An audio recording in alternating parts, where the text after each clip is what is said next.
Sure, I want to congratulate John Tillman, his staff, and his players on moving on to the quarterfinals. They're a terrific program and great history and great team. Question?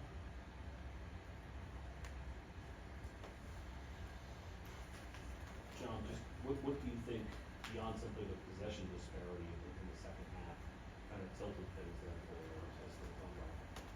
Yeah, we failed to clear several times, gave them extra possessions, played a lot of defense. Yes, that's true.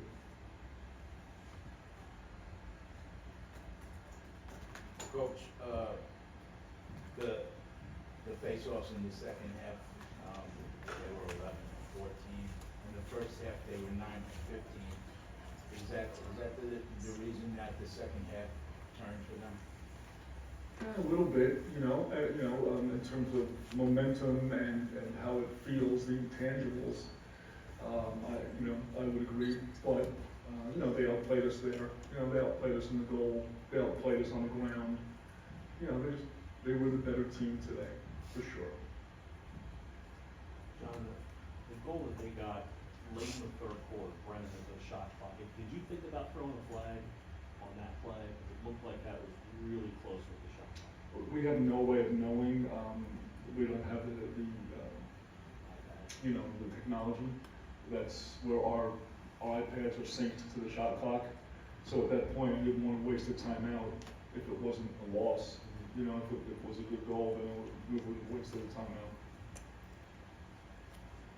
Coach, you say goodbye to a pretty special group of seniors and upperclassmen today. As you think about some of these guys, and what kind of mark would you say they left on the Duke program? And as their coach, what kind of mark did they leave on you? Well, this is one of the most high character groups I've ever been around. I mean, the Duke kids are all high character, but,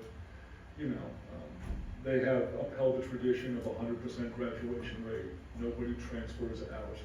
We have a 3.55 team GPA.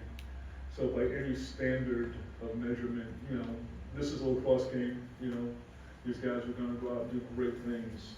We have guys who become Navy SEALs and Army Rangers and, we're gonna go out and work, in the work world in a month. So it doesn't define them. They're disappointed and they're hurting today, as we all are. But, and we're hurting not because we lost the game, but because, the relationship kind of ends right now or transitions to something else.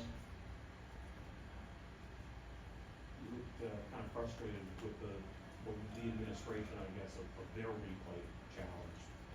I hate replay. I just can't. I don't like it in any sport. I just think we're human beings. We're playing a game, and I think to me, there's no place for technology in a sport. But I get it. We have to keep up with the times. But their whole team, jumped on the field. We're playing the game, right? The referees didn't signal. One official was counting, for the goalie. They had possession in the crease. The coach ran into one of our players. I don't know. That's not a great look, I think, for our sport, But it is what it is. 30 seconds, safety minutes. So at the end of the day, it didn't make a difference. Just disappointed that, lashing out at when we had the official. Any other questions? John, what was, you talked a little bit about this group and everything. What was the tenor like in the locker room there? What did you miss? It's always, the kids are crushed. This is something, all 11 of our seniors came back from last year. We had 8 seniors. So, we have 19 kids who have been in the program for 4 or 5 years, with the pandemic, with the extra year. They came back to earn a master's degree, the Fuqua School of Business or in FinTech, in engineering. But, they came back to play lacrosse and they came back to play next weekend. And to be together for another week. And that's always been our rally. Relationships are the ultimate of, playing in a sport in college. And so, the kids are crushed. But, as I said to them, they've lost the game, and that's, it's easier, I think, if you just kind of play it out there. Maryland was the better team.